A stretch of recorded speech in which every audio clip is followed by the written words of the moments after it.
الحمد لله رب العالمين والصلاة والسلام على سيد المرسلين وعلى آله وأصحابه أجمعين. أما بعد فأعوذ بالله من الشيطان الرجيم. بسم الله الرحمن الرحيم. قد جاءكم من الله نور وكتاب مبين. آمنت بالله صدق الله العلي العظيم. وقال الله تعالى في شان حبيبه الكريم: إن الله وملائكته يصلون على النبي يا أيها الذين آمنوا صلوا عليه وسلموا تسليما. اللهم صل على سيدنا ومولانا محمد وعلى آله وصحبه أفضل صلواتك وعدد معلوماتك وبارك وسلم صلاة وسلاما عليك يا رسول الله صلى الله تعالى عليه وآله وصحبه وسلم. اما بعد، ہر تعریف اور بڑائی صرف اللہ تعالیٰ کے لیے ہے جو سارے جہان کا مالک ہے، مختار ہے اور جو سارے جہان کا پالنہار ہے. میں اس بات کی گواہی دیتا ہوں کہ اللہ تعالیٰ کے سوا کوئی عبادت کے لائق نہیں. وہ ایک ہے، اس کا کوئی ساتھی اور شریک نہیں. اور میں اس بات کی بھی گواہی دیتا ہوں کہ آپ کے ہمارے پیارے آقا اور مولا حضور پرنور رحمت کونین حضرت سیدنا محمد مصطفیٰ احمد مجتبیٰ صلی اللہ تعالی علیہ وآلہ وصحبہ وسلم اللہ تعالیٰ کے آخری رسول اور اس کے برگزیدہ بندے ہیں. اللہ تعالیٰ حضور اکرم نور مجسم رحمت عالم صلی اللہ تعالی علیہ وآلہ وصحبہ وسلم پر، اہل بیت، صحابہ کرام، تابعین اور تبع تابعین، اولیاء امت پر قیامت تک بکثرت رحمتی اور برکتی نازل فرماتا رہے. محبت سے ایک مرتبہ درود پاک پڑھ لیجیے. اللہم صلی علی سیدنا مولانا محمد معدن الجود والکرم وعلی آلہ وبارک وسلم صلاۃ و سلام علیک یا رسول اللہ صلی اللہ تعالی علیہ وسلم. معزز سامعین، نوجوان ساتھیوں، السلام علیکم ورحمۃ اللہ وبرکاتہ. تھوڑا ایکو کم کرو، ایکو کو زیادہ آواز ہے، ایکو تھوڑا کم کرو.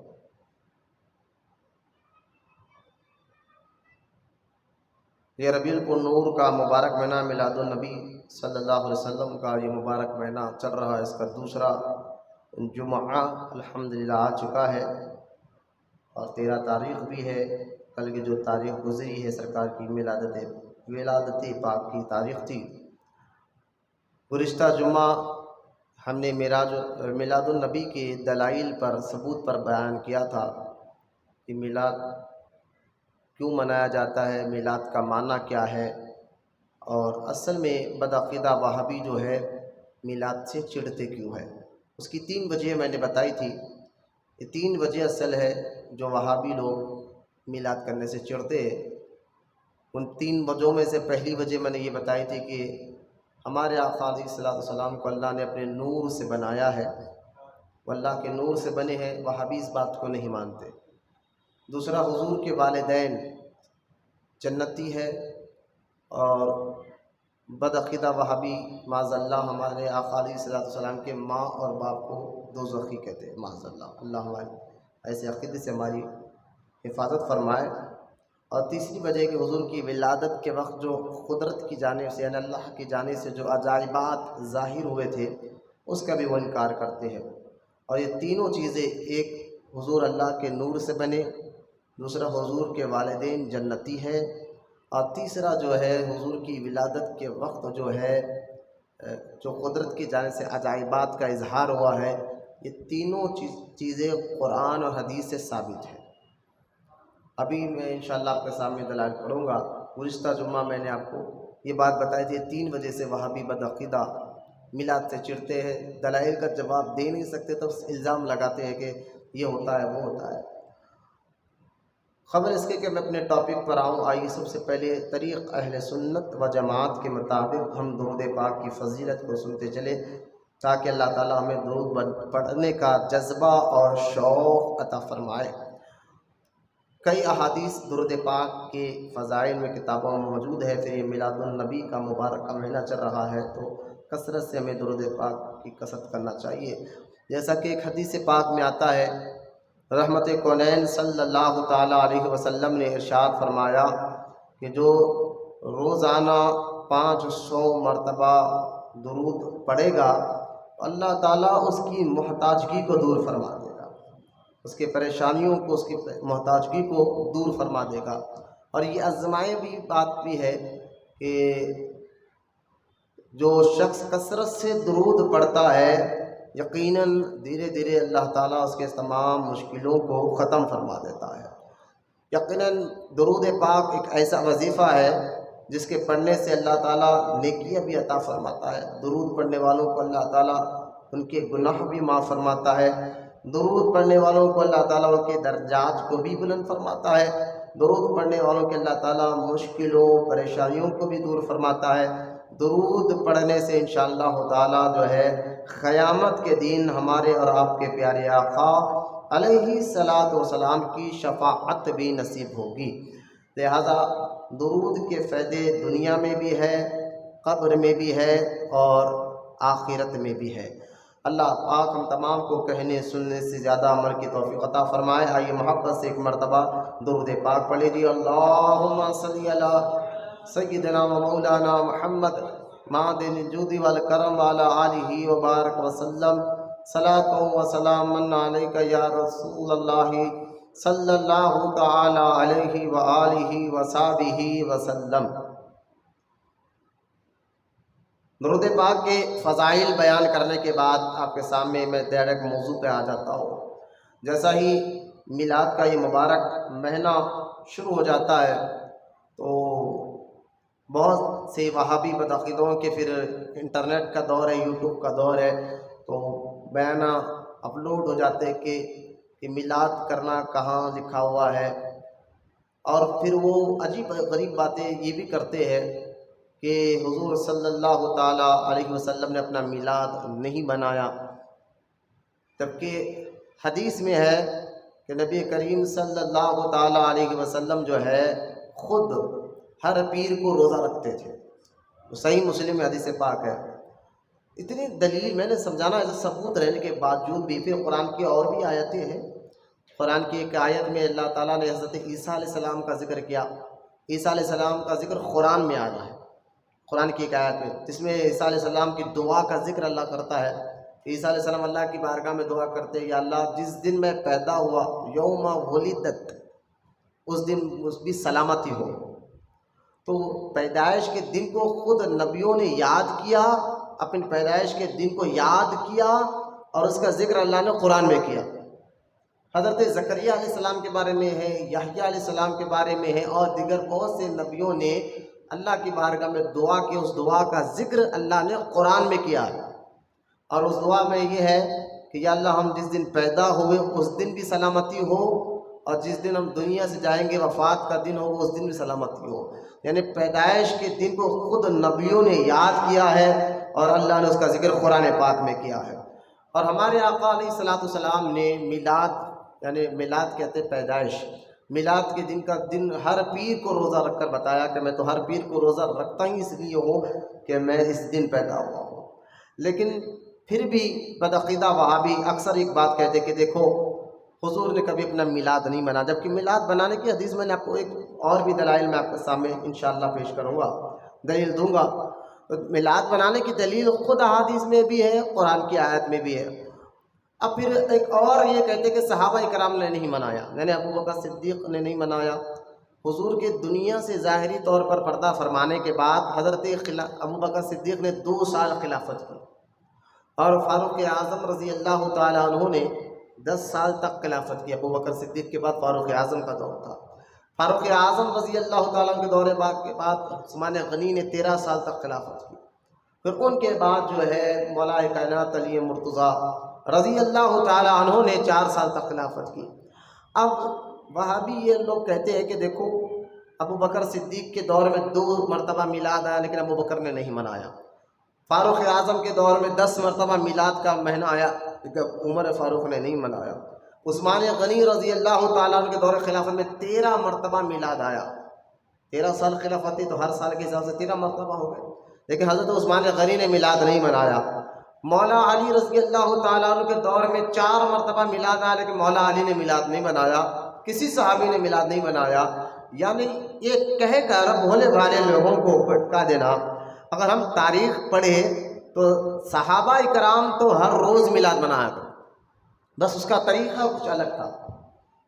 وہ یہ کہ جب بھی صحابہ کرام کسی جنگ میں جاتے، اللہ کے دشمن سے لڑنے کے لیے جہاد میں جاتے، تو میدان جہاد میں ٹھہر کر صحابہ کرام کیا کرتے تھے؟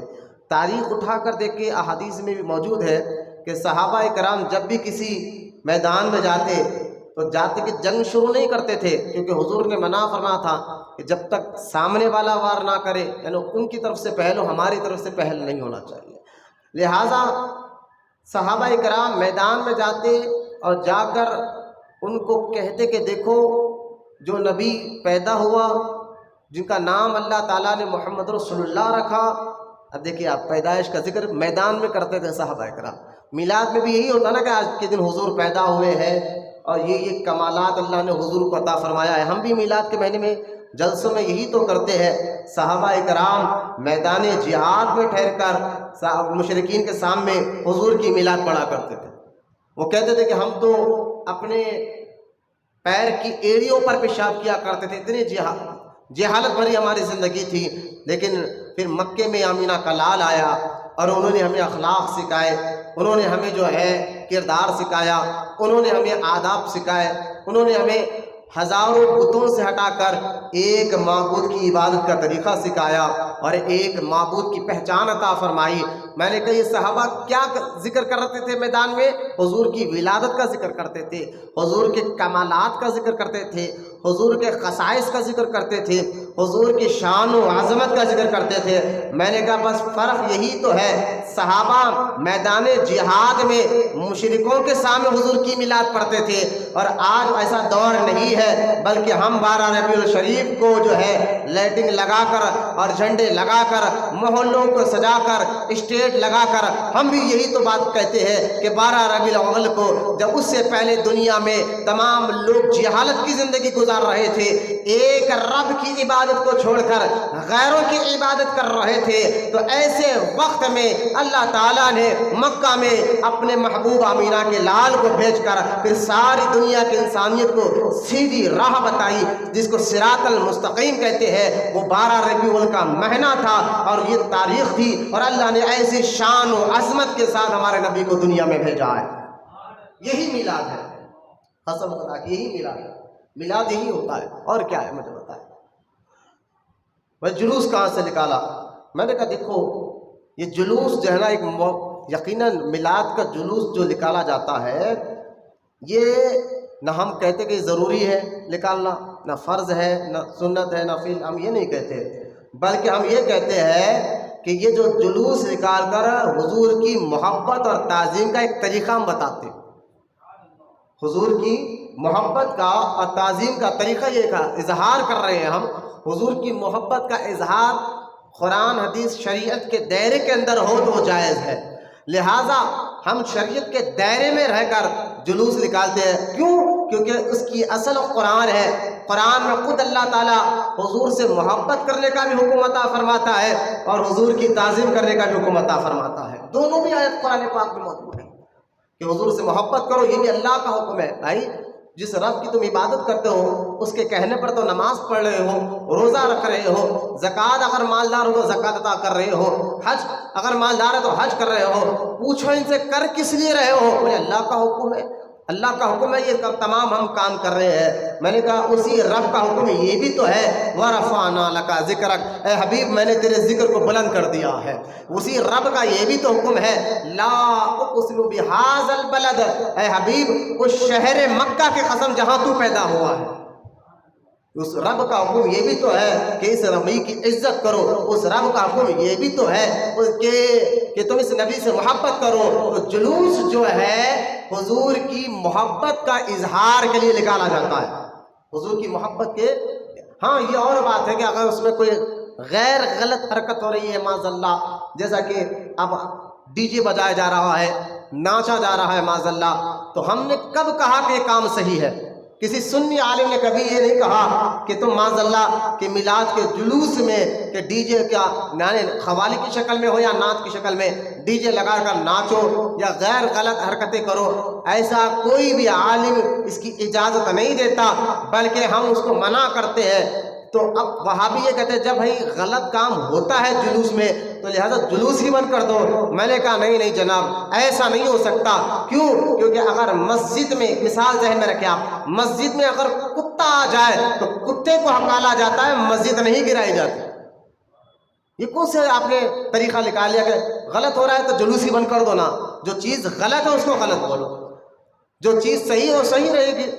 تو اب یہ کہنا کہ جلوس میں ہم، پھر میں جواب بتا رہا ہوں کہ ہم جو ہے محبت کے اظہار کا ایک طریقہ ہے میلاد النبی کا جلوس نکالنا، اور ایسی حرکتیں بالکل ہم ہر سال ہمارے علماء بیان کرتے ہیں، انٹرنیٹ پر بھی بیان ہے، ہر طریقے سے نوجوانوں کو سمجھاتے ہیں کہ اس کا ادب کیا جائے، تعظیم کیا جائے، جلوس میں کوئی غیر غلط حرکت نہیں کرنا چاہیے۔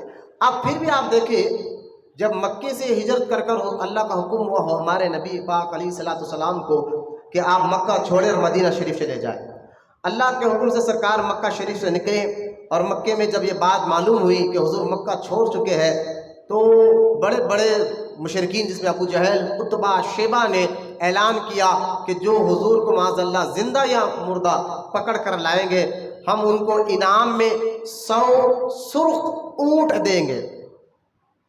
سرخ یعنی لال کلر کا اونٹ، اس دور میں وہی بہت بڑی دولت تھی۔ اس دور میں جو ہے کسی کے پاس ایک لال اونٹ ہو تو اس کو امیر آدمی کہا جاتا تھا، تو 100 اونٹ والوں کو تو کروڑوں، اس دور کے حساب سے کروڑ پتی وہ بن جاتا تھا۔ لہذا مکے کے مشرکین نے یہ اعلان کر دیا کہ جو ہمارے آقا صلی اللہ تعالی علیہ وسلم کو زندہ یا معاذ اللہ مردہ پکڑ کر لائے تو ہم اس کو 100 سرخ اونٹ دیں گے۔ تو اس لالچ میں بہت سے لوگ نکلے، ایک ابو بریدہ کا بھی نام آتا ہے کہ ابو بریدہ جو ہے اپنے 100 ساتھیوں کو لے کر حضور کو تلاش کرتے کرتے وہاں پہنچ گئے جہاں حضور موجود تھے۔ جب حضور صلی اللہ علیہ وسلم نے ابو بکر سے کہا کہ ابو بکر باہر غار ثور کے باہر یہ شور کہتا ہے، تو حضرت ابو بکر نے فرمایا کہ یا رسول اللہ، ابو بریدہ جو ہے اپنے 100 ساتھیوں کے ساتھ آیا ہے آپ کو گرفتار کرنے کے لیے۔ تو لہٰذا سرکار مدینہ علیہ الصلوۃ والسلام نے ابو بریدہ کو اپنے پاس بلایا، اور بلا کر سرکار نے بڑی طویل بات ان سے کی، اور کرنے کے بعد سرکار علیہ الصلوۃ والسلام کے مبارک چہرے پر پردہ تھا، تب وہ جو فرمائے اس پردے کو ہٹایا تو ابو بریدہ جو ابھی مسلمان نہیں تھے لیکن دل ذرا صاف تھا، نیت ذرا صاف تھی۔ اب جس کا دل صاف ہو، نیت صاف ہو تو اس کو روحانی قبض نہیں ہوتا، اس کو کہیں نہ کہیں ذریعے سے ہدایت مل جاتی ہے۔ اب اتنے دلائل، اب توجہ فرمائے، قرآن حدیث سے پورے ثبوت ہونے کے باوجود بھی ان وہابیوں کو اگر سمجھ میں بات ابھی بھی نہیں آ رہی ہے کہ میلاد کرتے کیوں ہے، تو اصل میں ان کو روحانی قبضہ ہو گیا، ان لوگ کو، کیونکہ بیان ریکارڈ ہو رہا ہے، روحانی قبض ہو گیا۔ قبض ایک قبض ہم کہتے ہیں کہ جس کو ایسیڈیٹی ہو جائے قبض ہو گیا کھانا نے، لیکن میں یہ بات ہے روحانی قبض کی بات کر رہا ہوں۔ یعنی روحانی قبض کی بات یہ ہے کہ جس کو روحانی قبض ہو جاتا ہے، نہ اس کو قرآن کی کوئی بات سمجھ میں آتی ہے، نہ حدیث کی کوئی بات سمجھ میں آتی ہے، اگر کتنے دلائل بھی ان کو دے دے لیکن اس کے دل دماغ میں وہ بات بیٹھتی نہیں ہے، تو آپ سمجھ جائے کہ ان کو روحانی قبض ہو گیا ہے۔ جیسا کہ آپ دیکھیں حضرت سرکار مدینہ علیہ السلام نے جب چاند کے 2 ٹکڑے کر کر بتائے تو جو لوگ اس معجزے کو دیکھے وہ تو کلمہ پڑھے ہی پڑھے، لیکن جس نے دیکھ کر بھی مانا نہیں، جس کے نے دیکھا لیکن پھر بھی مانا نہیں اور انکار کر دیا، تو لہٰذا تو اس کو سامنے چاند کے 2 ٹکڑے ہوئے اور جڑ بھی گئے، پھر بھی اس نے یہ بات نہیں مانی، تو اصل میں اس کو روحانی قبض ہو گیا ہے۔ بزرگان دین فرماتے ہیں جس کو یہ بیماری لگ جائے روحانی قبض کی، اس کو نہ قرآن سمجھ میں آتا ہے نہ حدیث سمجھ میں آتی ہے۔ لہٰذا ان وہابیوں کو قرآن کے اتنے دلائل موجود ہیں میلاد پر، حدیث موجود ہے میلاد پر، پھر بھی یہ کہتے ہیں کہاں لکھا ہوا ہے میلاد کرنا، کہاں لکھا ہوا ہے جو ہے جلوس نکالنا، تو اصل میں ان کو روحانی قبض ہو گیا ہے، جو اتنے دلائل کے باوجود بھی ان کو یہ بات سمجھ میں نہیں آ رہی ہے۔ لیکن جن پر اللہ اپنا فضل کرے، جن پر اللہ اپنا کرم فرمائے، پھر ان کے لیے صرف ہزاروں بات نہیں، ایک ہی بات کافی ہوتی ہے، پھر ساری باتیں ان کو سمجھ میں آ جاتی ہیں، ان کو ساری باتیں 1000 بات سمجھانے کی ضرورت نہیں پڑتی۔ تو جن کو اب دیکھیں ابو بکر صدیق رضی اللہ تعالیٰ عنہ نے حضور کا صرف چہرہ دیکھا اور کلمہ پڑھ لیا، چہرہ دیکھ کر کلمہ پڑھا، اور جب ابو بکر صدیق سے پوچھا گیا آپ نے کوئی ثبوت کیوں نہیں پوچھا کہ آپ نبی ہے، بتائیں یا نہ بتائیں، تو لہٰذا ابو بکر صدیق کہتے ایسا چہرے والا جھوٹا ہو ہی نہیں سکتا، چہرہ دیکھ کر۔ تو بعض صحابہ ایسے بھی ہے جو صرف حضور کا چہرہ دیکھ کر کلمہ پڑھ لی، بولے محمد علیہ السلام۔ کیوں؟ تھوڑا آپ بھی سوچئے نا یہ بات کو کہ اگر جھوٹا اور سچا آدمی آپ بھی دیکھتے ہیں، ہم بھی دیکھتے ہیں نا، ہزاروں آج بھی یہ مثالیں موجود ہیں بھائی، ابھی بھی آپ دیکھیں کہ آپ چہرہ دیکھ کر آپ بھی فیصلہ کرتے کہ جھوٹ بول رہا ہے یا سچ بول رہا ہے، اور سچوں کا چہرہ ہی الگ ہوتا ہے، سچوں کا چہرہ ہی الگ ہوتا ہے۔ تو میرے آقا کا چہرہ کیسا ہوگا؟ وہ سچ، وہ رب کا، وہ مصطفیٰ جان رحمت کا چہرہ ایسا ہے جن کے بارے میں رب قرآن پاک میں کہتا ہے وَالضُّحَىٰ، محبوب تیرے چہرے کی قسم۔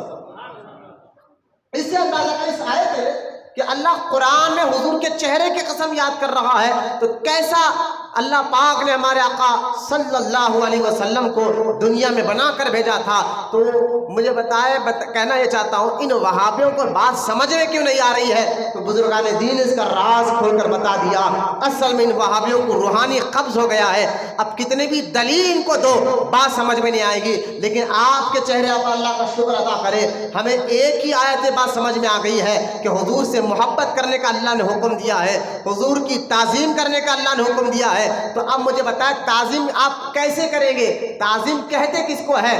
اس کی عزت کرو، اس کا ادب کرو، تو آپ کہیں گے اس کی عزت اور ادب کیسے کرنا چاہیے؟ کہا اس کو دیکھو تو کھڑے ہو جاؤ، یہ عزت ہے، اس کو دیکھو تو ادب سے بات کرو، یہ عزت ہے، اس کے پیٹھ پیچھے بھی اس کا ادب کرو، اس کے سامنے بھی ادب کرو۔ میں نے کہا یہ عام بندوں کا ادب ہے، جو اللہ کا محبوب ہو اس کے تعظیم اور ادب کے لیے ہم محلوں کو بھی سجاتے ہیں، گلیوں کو بھی سما جاتے ہیں، اور جھنڈے لگا کر اور جلوس لگا کر ہم کہتے ہیں یا اللہ ہم تیرے حکم پر عمل کر رہے ہیں، کہ اپنے گلیوں محلوں گھروں کو سجا کر حضور کی تعظیم بھی کر رہے ہیں، حضور سے محبت کا اظہار بھی کر رہے ہیں۔ یہ بات اگر سمجھ میں آ جائے تو آپ کبھی بھٹکیں گے انشاءاللہ، کبھی نہیں بھٹکیں گے وہاں پہ ان کی باتیں مار کر۔ کیا کہ میلاد ہے کیا؟ حضور کی تعظیم کا ایک ذریعہ ہے۔ میلاد ہے کیا؟ حضور کی محبت کا جو اللہ نے قرآن میں حکم دیا ہے اس کا ایک اظہار کا ایک ذریعہ ہے۔ محبت ہو تو ثابت کرو، ہم ثابت کر رہے ہیں الحمدللہ۔ تو لہٰذا یہ سمجھانے والے کو جس پر اللہ اپنا فضل کرے ایک ہی بات ہے، بات سمجھ میں آتی ہے، ایک ہی بات ہے، لیکن بعض جن کو روحانی قبضہ ہو جائے پھر ان کو ہزاروں بات بھی بولو تو سمجھ میں نہیں آتی ہے۔ جیسا وہابیوں بدعقیدوں کو روحانی قبضہ ہو گیا، اتنے دلائل کے باوجود بھی وہ آج تک سمجھ نہیں ہے کہ میلاد ہے کیا۔ لیکن جن پر اللہ اپنا فضل کرتا ہے، میں ابو بریدہ کی بات کر رہا تھا، مجھے بتائیے ابو بریدہ آئے کس لیے تھے؟ مکے میں جب یہ اعلان ہوا تھا کہ حضور کو گرفتار کر کر جو لائے گا اس کو 100 سرخ اونٹ انعام میں دیا جائیں گے، تو یہ جب بات سنی، یہ لالچ میں آ کر ابو بریدہ بھی مسلمان نہیں ہوئے تھے، یہ لالچ میں آ کر اونٹ مل جائیں گے، وہ بھی ایک نہیں 100 اونٹ ملیں گے، لہٰذا میں حضرت ابو بریدہ رضی اللہ تعالیٰ عنہ وہاں سے مکے سے نکلے اور نکل کر حضور کو تلاش کرتے کرتے کرتے جس جگہ حضور تھے وہاں پہنچ گئے، اور جب ابو بکر نے حضور کو کہا بریدہ 100 آدمیوں کو لے کر آیا آپ کو گرفتار کرنے کے لیے، ابھی حضور کو دیکھا نہیں تھا وہ بریدہ، توجہ فرمائے، ابھی دیکھا نہیں تھا، سنا تھا کہ یہ نبی ہونے کا دعویٰ کر رہا ہے، یہ رسول ہے، دیکھا بھی نہیں تھا، زندگی خالی سنا تھا، لیکن لالچ میں آئے تھے۔ لیکن جب پہنچے اور سرکار نے ان سے گفتگو کی اور کہا کہ میں کیا کہنا چاہتا ہوں، ساری بات کرنے کے بعد سرکار اپنے چہرے پر پردہ لگا کر تھے، اور جیسے ہی سرکار نے اپنے چہرے سے پردہ ہٹایا، ابو بریدہ نے فرمایا حضور ہاتھ لائیے میں کلمہ پڑھ کر مسلمان ہو جاتا۔ صرف چہرہ دیکھا، کیوں؟ کیونکہ ابھی تک حضور کو دیکھا نہیں تھا ظاہری طور پر، لیکن جب سنا تھا، لیکن جب چہرہ دیکھا تو صحابی نے کہا نا نا، ایسے چہرے والا غلط ہو ہی نہیں سکتا، ایسے چہرے والا جھوٹ بول ہی نہیں سکتا، یہ واقعی اللہ کے رسول ہے، اور کلمہ پڑھ کر مسلمان ہو گئے۔ وہ آئے تھے گرفتار کرنے کے لیے، حضور کے غلام خود بھی بنے، اور آپ کے ساتھ جو 100 آدمی تھے وہ بھی حضور کے غلام ہو گئے۔ جب کلمہ پڑھ لیے، کلمہ پڑھنے کے بعد جب یہ قافلہ ابو بکر صدیق اور حضور اور یہ 100 آدمی کا قافلہ مدینہ پاک جا رہا تھا، کیونکہ اللہ کا حکم تھا نا مکہ چھوڑ کر مدینہ پاک چلے جائے، تو جب مدینہ پاک کے مبارک شہر کے قریب حضور کا یہ قافلہ پہنچ گیا تو یہی ابو بریدہ کہتے یا رسول اللہ، آپ اللہ کے رسول ہیں، ایسے ہی شہر میں داخل نہ ہو، اب آپ کے آنے کے لیے ہم جو ہے ایک جلوس کی شکل بنائیں گے، اور وہ جلوس کی شکل میں آپ لوگوں نے اپنے سروں سے کپڑے کھولے اور ایک لکڑی پہ باندھ لیا اور جھنڈے لہراتے ہوئے حضور کو ایک جلوس کی شکل میں مدینہ منورہ کے مبارک شہر میں داخل فرمایا۔ بات سمجھ میں آیا کہ جلوس کس طریقہ ہے؟ یہ ساری دلائل آپ ہمارے پاس اہل سنت و جماعت کے پاس موجود ہے۔ دنیا میں چاہے وہابی بدعقیدہ کچھ بھی بول لے، آپ ان کے باتوں میں آ کر بات کا جو ہے اپنے ایمان اور عقیدے کو خراب مت کرے۔ اس طرح سرکار جلوس کی شکل میں مکہ سے جب نکلے مدینہ پاک میں داخل ہوئے، اگر جلوس کی شکل غلط ہوتی اور جھنڈے لگانا غلط ہوتا، یعنی جلوس میں جھنڈے کی شکل غلط ہوتی تو حضور فرماتے نا میں غلط چیز کو، حضور تو آئے تھے غلط چیز کو منع کرنے، حضور کب خاموش بیٹھتے؟ بولتے نا یہ طریقہ غلط ہے، حضور تو یہ کہتے، لیکن حضور نے کچھ نہیں کہا۔ اور یہ ایک اور روایت میں یہ بھی ہے، جب سرکار مکے سے نکل کر مدینہ پاک داخل ہوئے اور مدینہ میں جب داخل ہو رہے تھے جلوس کی شکل بھی تھی، صحابہ اکرام اپنے ہاتھوں میں جھنڈے لیے ہوئے بھی تھے، اور جب داخل ہو رہے تھے مہینہ بھی میلاد النبی کا تھا اور دن بھی 12 ربیع الاول کا تھا۔ یہ سارے دلائل بھی آپ کو ذہن میں ہونا چاہیے کہ سرکار علیہ الصلوۃ والسلام نے جب اس شکل سے داخل ہوئے، تو یہ میں پھر کہہ رہا ہوں سمجھنے والوں کو ایک ہی بات کافی ہے، میں اب نہ سمجھے کچھ اس کو نہیں، ہمیں نہیں سمجھ میں آیا، ہمیں نہیں سمجھ میں آ رہا، ارے بھائی قرآن میں ہے نہیں ہمیں نہیں پتہ ہے، حدیث میں ہے نہیں ہم نہیں مانتے، اب ہم کیا کر سکتے ہیں؟ آپ کو نہیں ماننا چاہ رہے تو روحانی قبض آپ کو ہو گیا ہے، تو آپ کو بات سمجھ میں نہیں آ رہی ہے۔ اللہ کا فضل ہے سنیوں پر حضور کے صدقے میں کہ وہ اگر معاذ اللہ ان پڑھ بھی ہے، پڑھا لکھا بھی نہیں ہے، لیکن حضور کی میلاد کر کر یہ بات بتاتا ہے کہ ہمیں روحانی قبض نہیں ہوا ہے، اللہ کا فضل ہے، اللہ نے ہمیں عاشق رسول بنایا ہے، عاشق رسول بنایا ہے، اور محبت کا اظہار ہم جلوس کی شکل میں بھی کرتے ہیں اور میلاد کر کر بھی جو ہے ذکر کرتے ہیں، ورنہ اور بھی میں آپ کو دلائل دیتا۔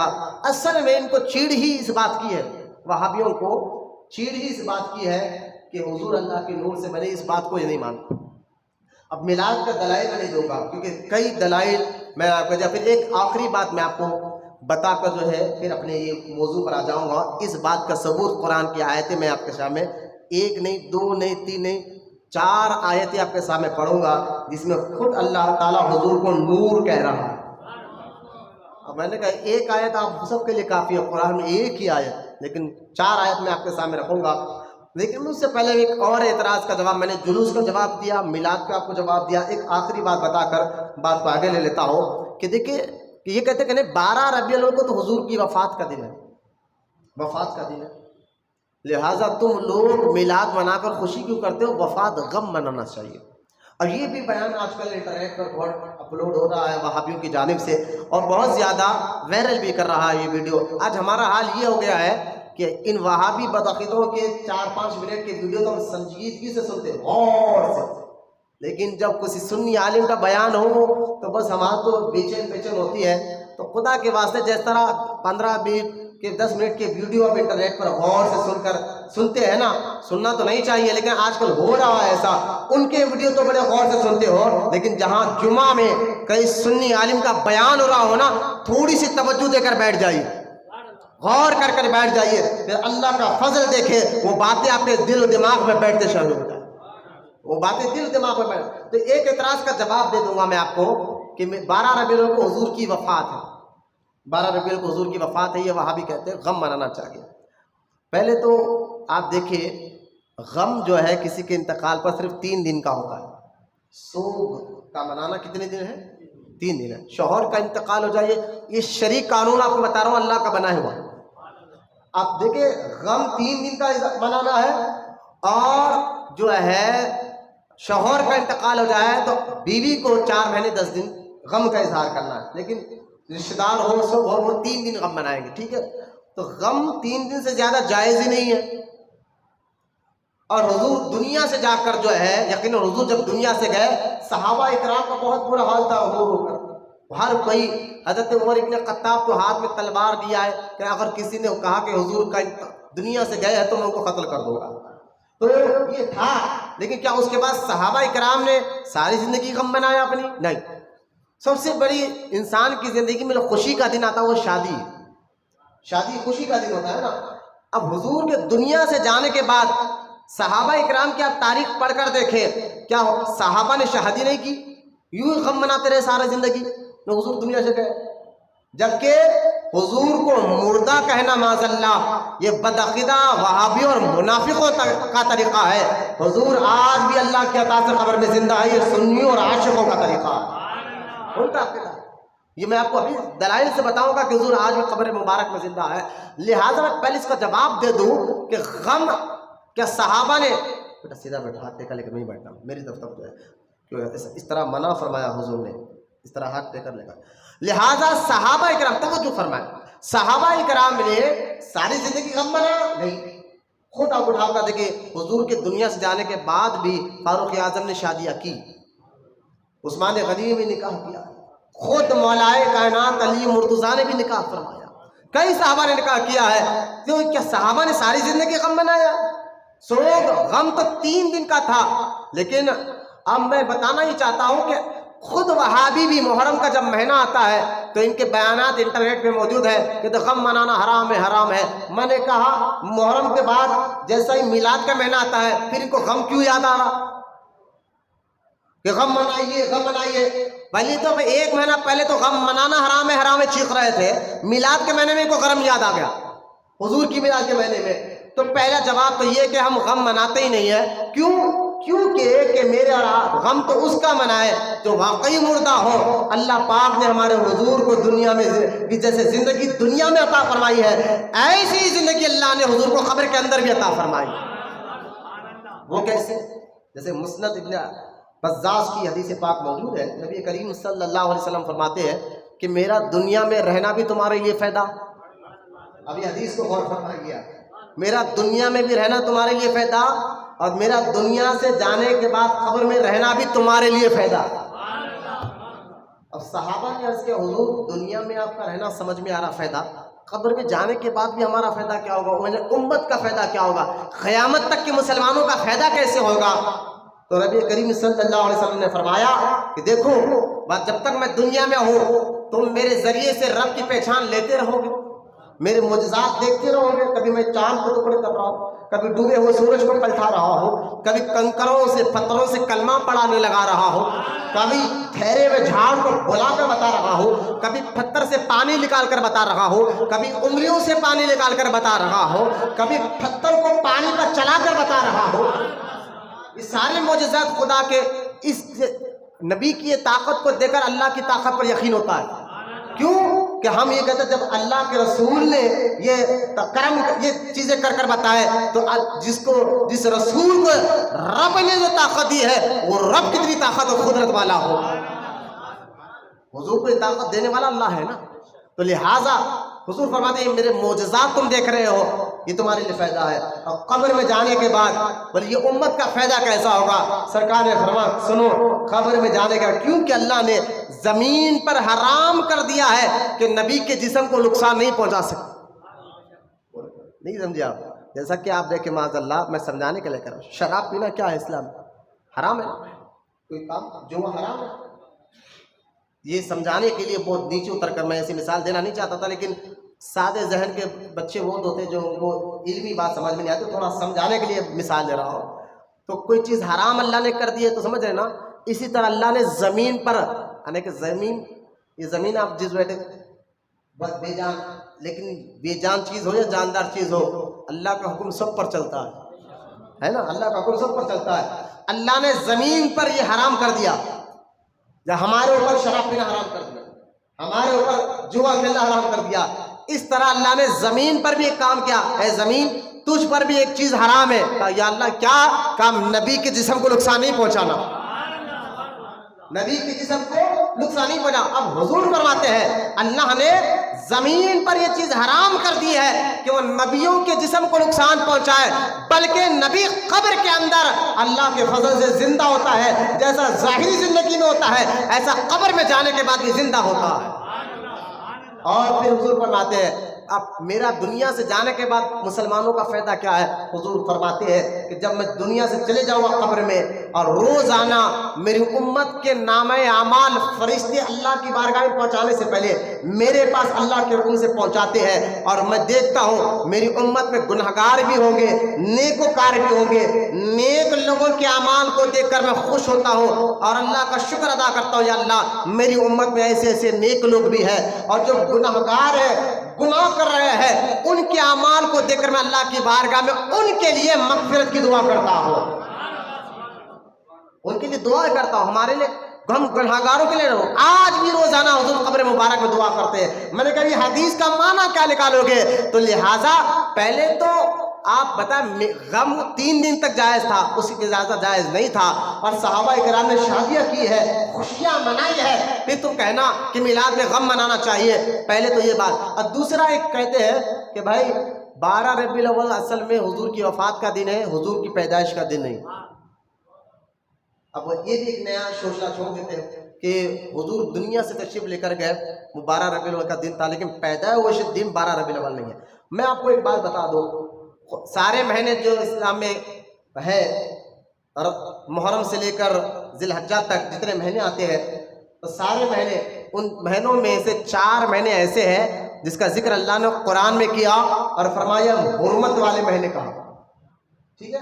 تو اب یہ 4 مہینے جو حرمت والے مہینے ہیں، ساری کی تمام کتاب اٹھا کر دیکھے، حضور جب پیدا ہوئے نا تو نہ محرم میں پیدا ہوئے، پہلے تو یہ بات دیکھیں، حضور کی پیدائش کا مہینہ، یہ بات تو اتھینٹک ہے، 100% صحیح ہے کہ حضور جس مہینے میں پیدا ہوا میلاد النبی کا مہینہ ہے۔ کیوں؟ کیونکہ حرمت والے مہینے میں حضور پیدا ہوئے نہیں، کیونکہ یہ حرمت والے مہینے پہلے سے مشہور تھے، اس دور میں بھی مشہور تھے، ابھی قرآن اترا نہیں تھا، لیکن پہلے سے 4 مہینے بڑے مشہور تھے، ایک محرم کا مہینہ، دوسرا ذی القعدہ کا مہینہ، تیسرا ذی الحجہ کا مہینہ، اور چوتھا رجب کا مہینہ۔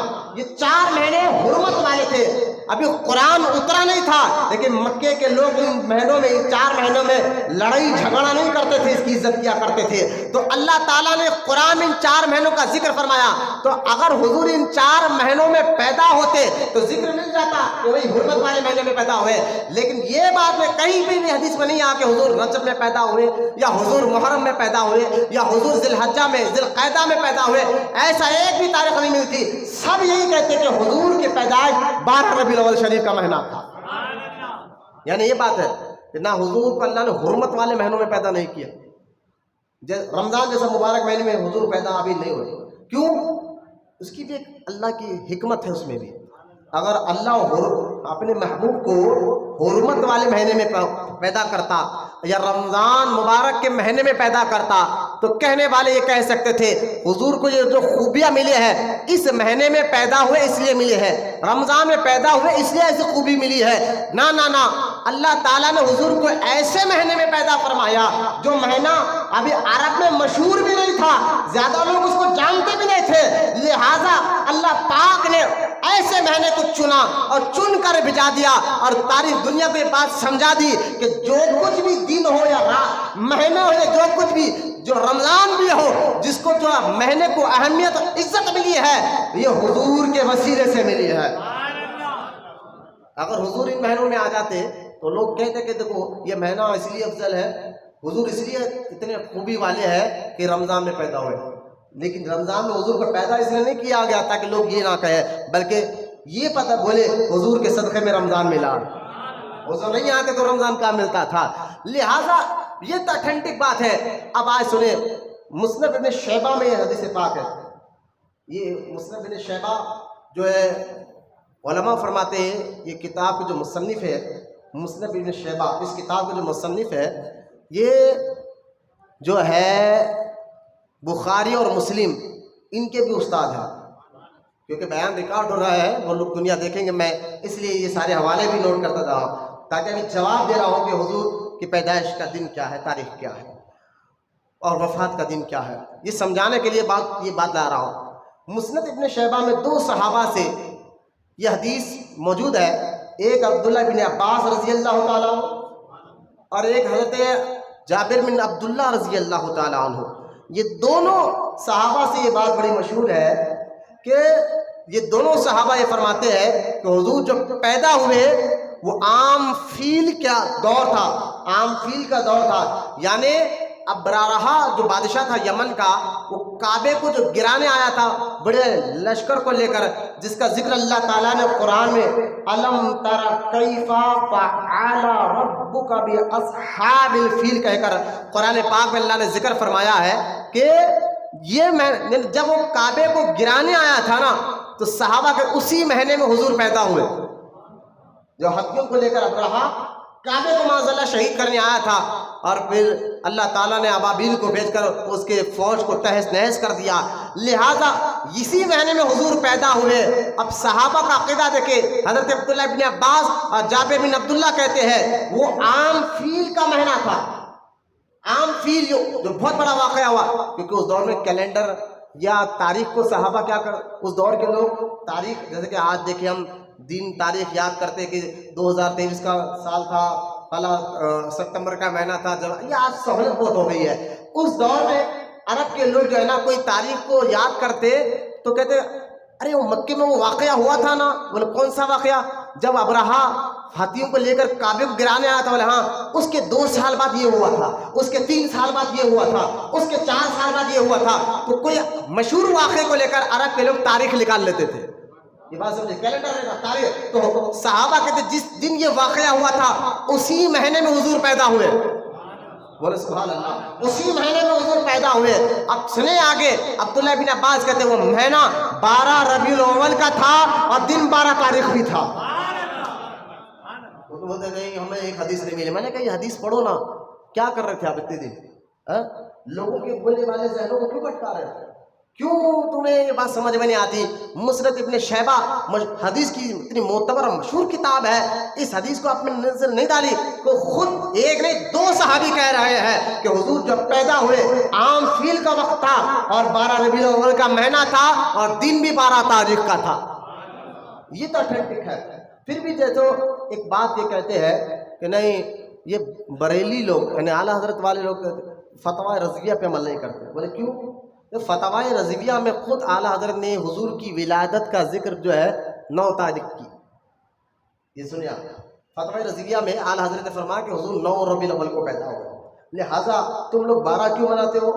تو یہ آدھی بات کہہ کر بھولے والے سنیوں کو بھٹکایا جاتا ہے کہ تم لوگ بریلی والے تم خود اپنے امام احمد رضا خان علی رحمۃ رضوان کے فتوے پر عمل نہیں کرتے، لیکن میں آپ کو بتا دوں یقیناً اعلیٰ حضرت رحمۃ اللہ تعالیٰ علیہ نے اپنے فتوا میں یہ بات لکھی کہ حضور 9 ربیع الاول کو پیدا ہوئے۔ میں نے کہا مولوی صاحب یہ آدھی بات نہیں کرو، آگے بولو، تو لیکن اعلیٰ حضرت نے فرمایا حضور جب پیدا ہوئے یہ تو بات پکی ہے کہ میلاد کا مہینہ تھا 12 ربیع الاول کا مہینہ، ہاں اعلیٰ حضرت فرماتے کوئی 9 تاریخ کہتے ہیں، کوئی 10 تاریخ کہتے ہیں، اب دیکھیں کوئی 11 تاریخ بھی کہتے ہیں، کوئی 12 بھی کہتے ہیں، اور کوئی میلاد کی 17 تاریخ بھی کہتے ہیں، لیکن اعلیٰ حضرت فرماتے ہیں فقیر اپنے بزرگوں کے عقیدے پہ عمل کرتے ہوئے اعلیٰ حضرت آگے فرماتے ہیں اصل میں تحقیق شدہ بات یہی ہے کہ حضور میلاد النبی کے مہینے میں اور 12 ربیع الاول ہی کو پیدا ہوئے ہیں۔ تاریخ میں اختلافات ضرور ہیں، اس میں کوئی شک نہیں، اس میں کوئی شک نہیں ہے کہ مہینہ تو ربیع الاول کا تھا، تاریخ میں اختلافات ہے۔ آج بھی دیکھیے آپ، یہ کوئی مطلب میں سمجھتا ہوں یہ کوئی ایشو ہی نہیں ہے، اس بات کا کوئی اہمیت کی بات نہیں ہے، تاریخ میں اختلافات ہوتے ہیں۔ آپ کب پیدا ہوئے؟ ارے بھائی مہینہ تو اپریل کا تھا، تاریخ یاد نہیں ہے، ہو سکتا میں 20 تاریخ کو پیدا ہوا، 15 بھائی وجود کو دیکھا جاتا ہے، تاریخ کہاں دیکھا جاتا ہے؟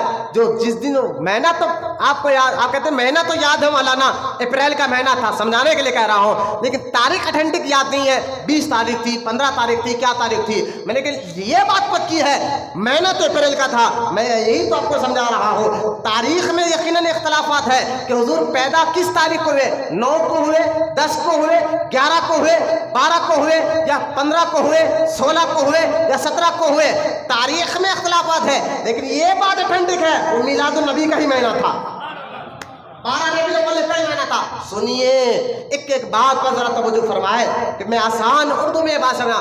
12 تاریخ اب رہا 12 کیوں بناتے ہیں؟ تو ہم کہتے ہیں ہمارے بزرگان دین شروع سے، آج سے نہیں، اگر آپ پیچھے چلے جائیں 500 سال پیچھے، سیدھا ٹیکا لیکن مت بیٹھو بیٹا، ان کو بیٹھو شاید پیٹھ میں درد ہو سکتا ہے، ان کی مزاج کے طرح سے بیٹھے، ورنہ جس کے بلا وجہ مسجد میں ٹیکا لے کے بیٹھنا ادب کے خلاف بھی ہے۔ اور ٹیکا لے کے میرے پتہ اگر ٹیکا لے کر بیٹھیں گے نیند کا جھٹکا آئے گا تو وضو ٹوٹ جائے گا۔ کہ ٹیکا لینے بیٹھنے والوں کو یہ مسئلہ یاد ہونا چاہیے، دین کا ہے، شریعت کا مسئلہ ہے، اللہ کا بنا ہوا قانون ہے، کسی کے مفتی کا فتویٰ نہیں ہے۔ سنیے اگر مسجد میں پہلے تو بلا وجہ اگر آپ کی کمر میں درد ہے، کوئی بوڑھے بیچارے ہیں، کوئی کسی وجہ سے کمر میں ٹیکا لے کے بیٹھے، ان کو کوئی گناہ نہیں، کوئی ان کا کام ان پر ہم اعتراض نہیں کریں گے، لیکن بلا وجہ کا اگر کوئی ٹیکا لے کر مسجد میں بیٹھے گا ہٹا کٹا ہے، آجا تو روڈیوں پہلوانوں سودخوروں کے ساتھ بیٹھ جاتے ہیں گھنٹوں پوری رات فونوں میں دیکھ کے بیٹھ جاتے ہیں، ہوٹلوں میں بیٹھے جب نہ کمر درد ہوتی نہ پیٹ درد ہوتا، تو بلا وجہ ٹیکا لے کر نہیں بیٹھنا چاہیے۔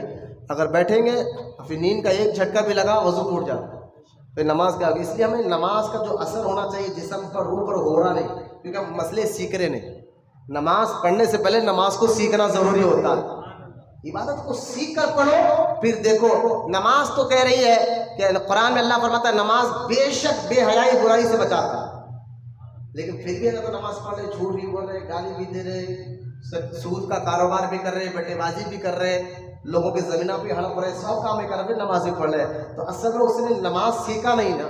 خالی نماز کھڑنے، رکوع کرنے، سجدے کا نام نہیں ہے، نماز میں سجدے میں 7 ہڈیوں کا ٹکنا فرض ہے۔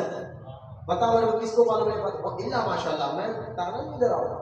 نماز کی شرائط کیا ہے، نماز کے فرائض کیا ہے، نماز کے واجبات کیا ہے۔ اگر جو بندہ سیکھ کر نماز پڑھے گا پھر اس نماز کی روحانیت کا اثر جو ہے اس کے جسم پر بھی آئے گا، روح پر بھی آئے گا، پھر وہ نماز کو یقیناً برائی سے روکے گی۔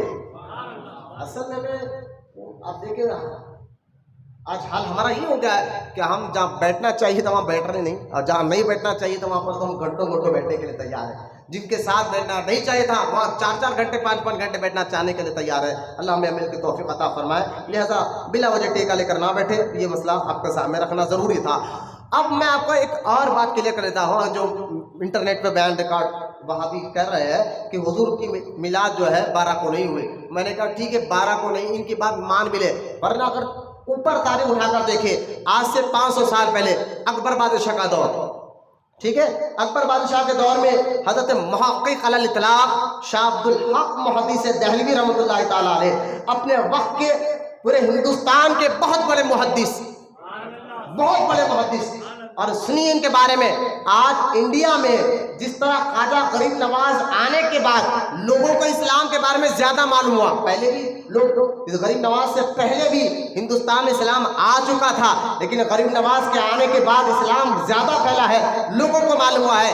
اسی طرح انڈیا میں حدیث کے بارے میں شاہ عبد الحق محدث دہلوی بخارا سے مدینہ اور مدینہ پاک سے اللہ کے رسول کے حکم سے ہندوستان آئے، تو انڈیا میں ان کے آنے کی وجہ سے حدیث کا علم پھیلا ہے۔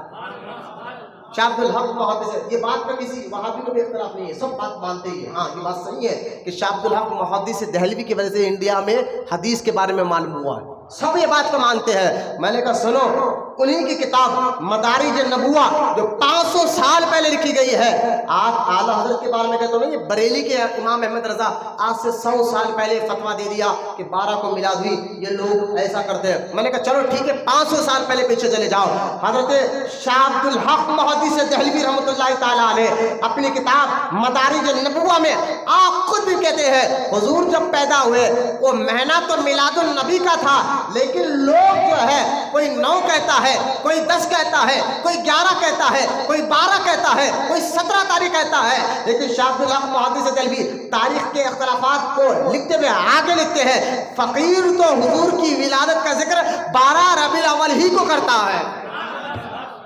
بولے محبت سے سبحان اللہ۔ یہ کہنا کہ حضور اس دن پردہ فرمایا کسی حدیث میں نہیں ہے کہ 12 ربیع الاول کی 12 تاریخ کو حضور پردہ فرمایا، بلکہ سب میں یہ آیا ہے کہ حضور پیدا ہی 12 ربیع الاول کو ہوئے ہیں، اور شروع سے اوپر سے مسلمان اس پر عمل کرتے ہوئے آ رہے ہیں 1300 سال سے۔ آج وہ بات غلط کیسے ہو سکتی ہے؟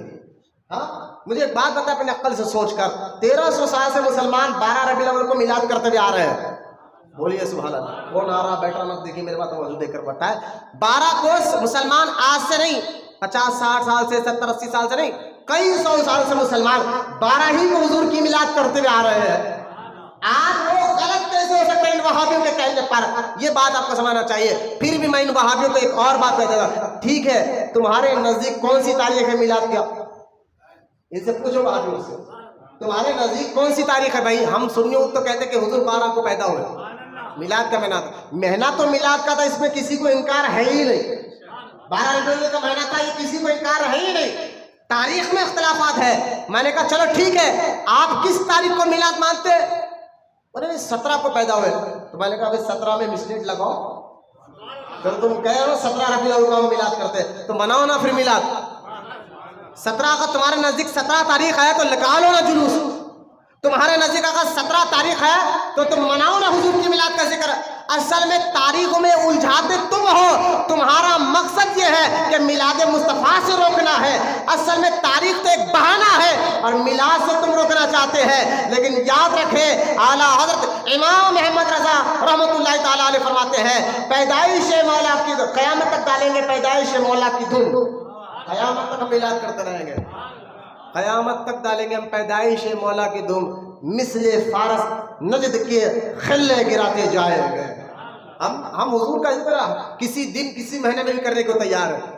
ہم تو 12 کو بھی حضور کی میلاد کا ذکر کرتے ہیں، رمضان میں بھی حضور کی میلاد کا ذکر کرتے ہیں، چاہے رمضان کا مبارک مہینہ ہو، شعبان کا مبارک مہینہ ہو اور رجب کا مبارک مہینہ ہو، ہم تو ہر مہینے میں حضور کے بارے میں کہتے ہیں حضور پیدا ہوئے، حضور کے پیدا ہونے کے بعد یہ خوبی آئی ہے۔ ہم تو حضور کی میلاد، میں نے چڑ کس بات کی ہے مولانا؟ کس بات سے چڑ رہے ہو کہ تم آخر یہ بتاؤ کہ 12 کو اگر تمہارے نزدیک نہیں ہے تو 9 کو منا لو۔ چلو ٹھیک ہے تم 9 کو مناؤ، ہم نے کب انکار کیا؟ ہمارے نزدیک 12 ہے تو تم 9 کو مناؤ، چلو تم 10 کو منا لو، 11 کو منا لو، 17 کو منا لو۔ ارے منا تو صحیح، وہ بھی تو نہیں کرتے تم۔ نہیں ہم مناتے بولے کیا کرتے؟ بولے ہم 17 کو سیرت مصطفیٰ کانفرنس کرتے۔ میں نے کہا دیکھو سیرت مصطفیٰ میں کیا کرتے آپ؟ وہاں بھی کیا کرتے؟ بولے اسٹیج لگاتے تقریر کر کے لوگوں کو بتاتے حضور ایسے اخلاق لے کر آئے۔ میں نے کہا یہ کبھی صحابہ نے منایا تھا؟ نہیں سمجھے؟ وہاں بھی اپنے مسجدوں میں یا مسجد کے باہر اسٹیج لگا کر سیرت مصطفیٰ کانفرنس مناتے۔ ہم بھی میلاد منائے تو کہتے کبھی صحابہ نے منایا تھا میلاد؟ ایسا تم اسٹیج لگا کر منا رہے ہو، کسی صحابی نے منایا تھا؟ میں وہاں بھی سے بننا چاہتا ہوں تم بھی تو اپنے جلسے کرتے ہو، کبھی قرآن خوانی کا جلسہ کرتے ہو، ختم قرآن کا، ختم بخاری کا جلسہ کرتے ہو، سیرت مصطفیٰ کانفرنس کرتے ہو، تو میں آپ ان وہابیوں سے اس نیٹ کے ذریعے پوچھنا چاہتا ہوں کبھی صحابہ نے حضور کی سیرت کا جلسہ منایا تھا جیسا تم آج منا رہے ہو؟ کسی صحابی نے منایا تھا؟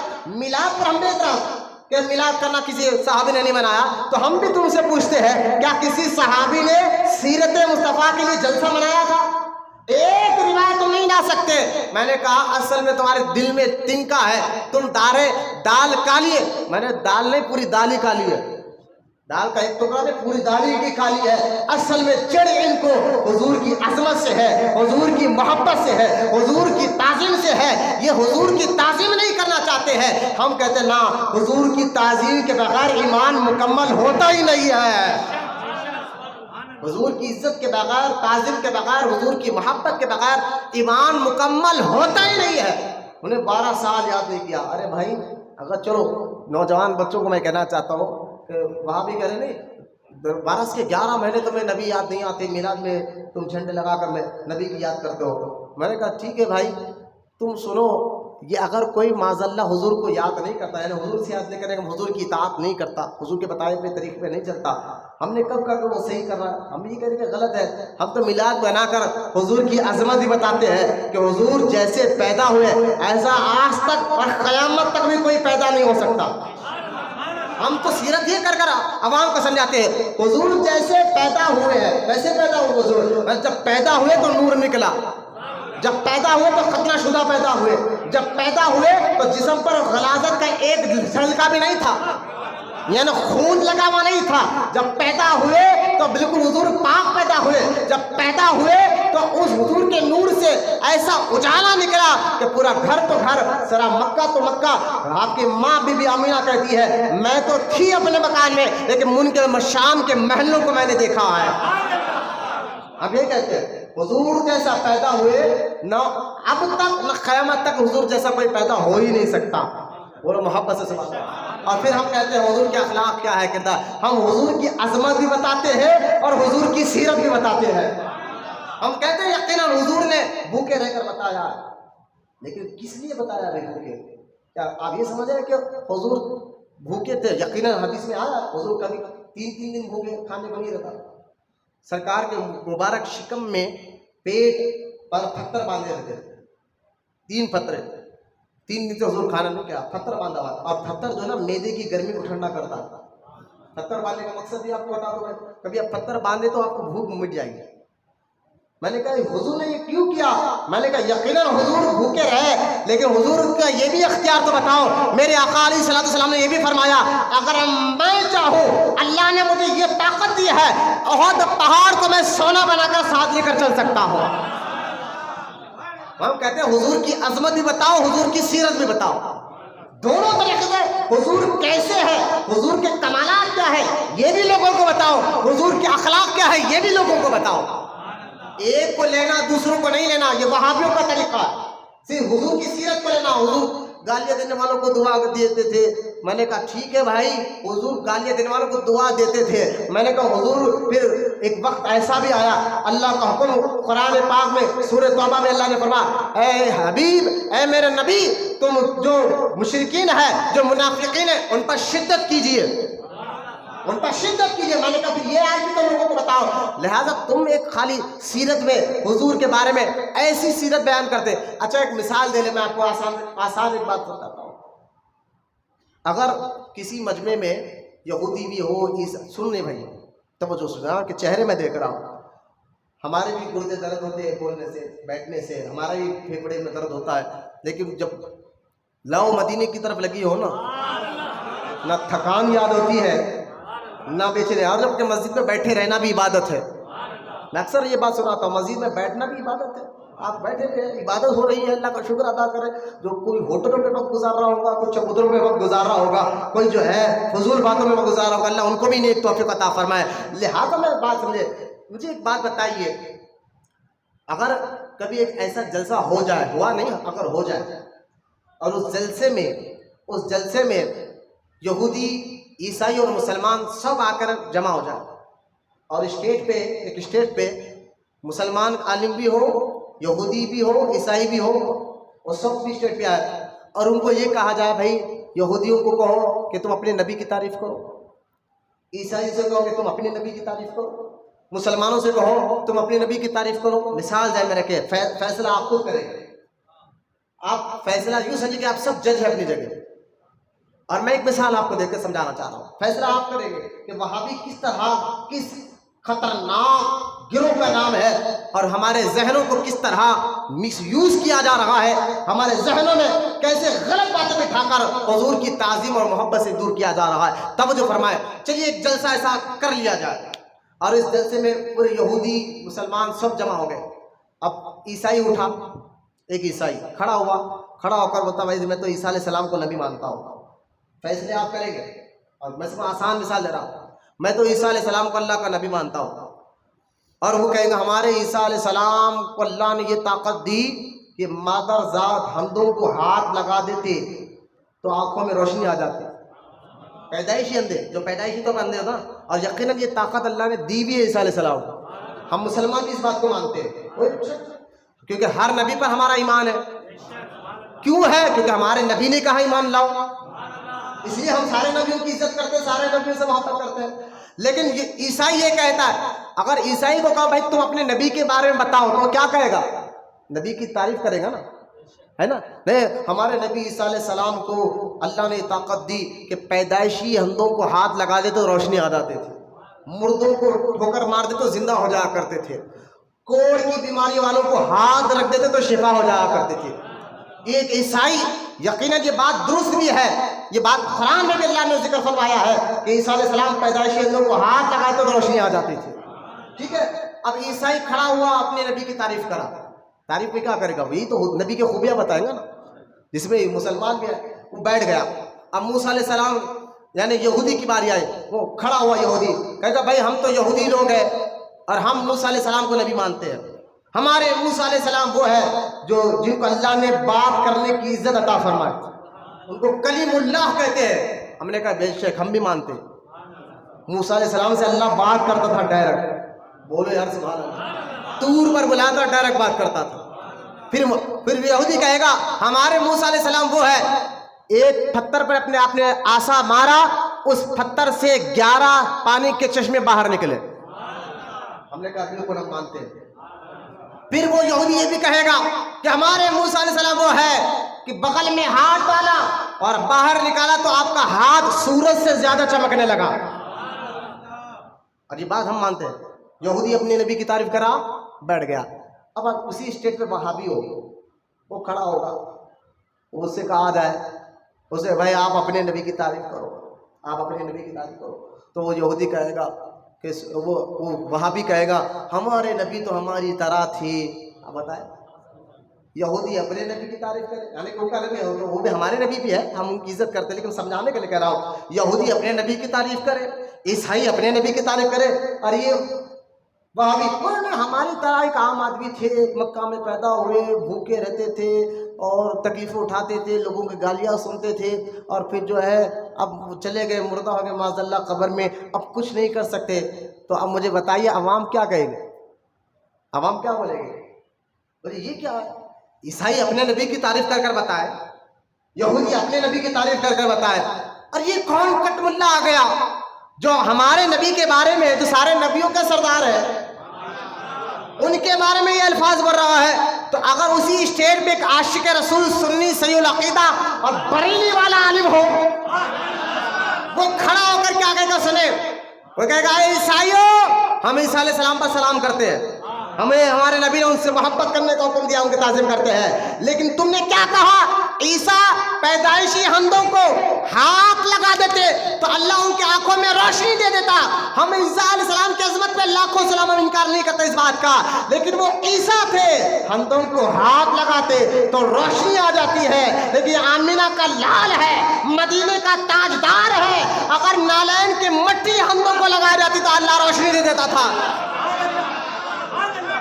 بولو محبت سے۔ ایک شخص نے، ایک لڑکی جو مدینے پاک کے رہنے والی تھی، وہ یہ حدیث میں آیا ہے کہ اس کے باپ کو جب دکھنا بند ہو گیا، وہ دوڑ کے اس کے باپ نے جب ہر طریقے سے علاج کرائے لیکن کامیاب نہیں ہوا، بیٹی دوڑتے ہوئے گئی حضور کی نالین کی مٹی کو جو مسجد کے باہر رکھی تھی کھسوڑا اور گزر کے اپنے باپ کی آنکھوں میں لگایا تو اللہ نے روشنی عطا فرما دی۔ عیسیٰ علیہ السلام ہاتھ لگا دیتے، اللہ روشنی دیتا، ادھر مصطفیٰ جان رحمت کے نالین چپل کی مٹی ہندوں کو لگ جاتی، اللہ روشنی دے دیتا تھا۔ اب سنا بات سنے، عیسیٰ علیہ السلام جو ہے ماں